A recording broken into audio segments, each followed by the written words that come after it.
കൈലാസ് വേൾഡിലേക്ക് സ്വാഗതം. നമുക്കൊരു ചെറിയ ബന്നു കൊണ്ടുള്ള ഒരു ഭക്ഷണം രാത്രി ഞങ്ങൾക്ക് രണ്ടിനും കഴിക്കാം, എനിക്കും മോക്കും കഴിക്കാനുള്ള. അന്നേരം ഞാൻ മുട്ട ഇതിനകത്ത് പൊട്ടിച്ച് ഒഴിച്ചാണ് ചെയ്തത്. അപ്പോൾ അതിന് മുമ്പ് ഇതിനകത്ത് ഞാൻ കടുക് വറുത്തിട്ട് ഉരുളക്കിഴങ്ങും ഉള്ളിയും പച്ചമുളകും ഇഞ്ചിയും വെളുത്തുള്ളിയും കരിയാപ്പിലയും കൂടെ കുക്കറിലിട്ടൊന്ന് വേവിച്ച്, അത് എണ്ണയൊന്നും ചേർക്കാതെ.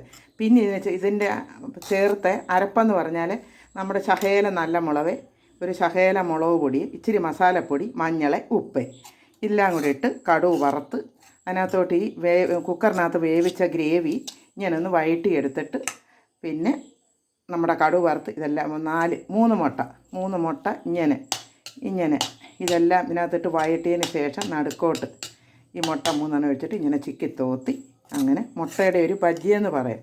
നമ്മുടെ കുഞ്ഞ് ബന്ന് കണ്ടോ, കുഞ്ഞു ബന്ന് ഇതേ എണ്ണം ഉണ്ട് ഒരു പാക്കറ്റിനകത്ത്. ഇതാണ് ഞങ്ങൾ ഇന്ന് വൈകിട്ട് ഞാനും മോളും കഴിക്കുന്ന ആഹാരം.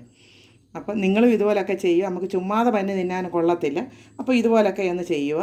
അപ്പം ഈ കുഞ്ഞു വീഡിയോ കണ്ട് ഇഷ്ടപ്പെട്ടാൽ ഇനി ഒന്ന് ലൈക്ക് ചെയ്യുക, ഷെയർ ചെയ്യുക. ഓക്കേ.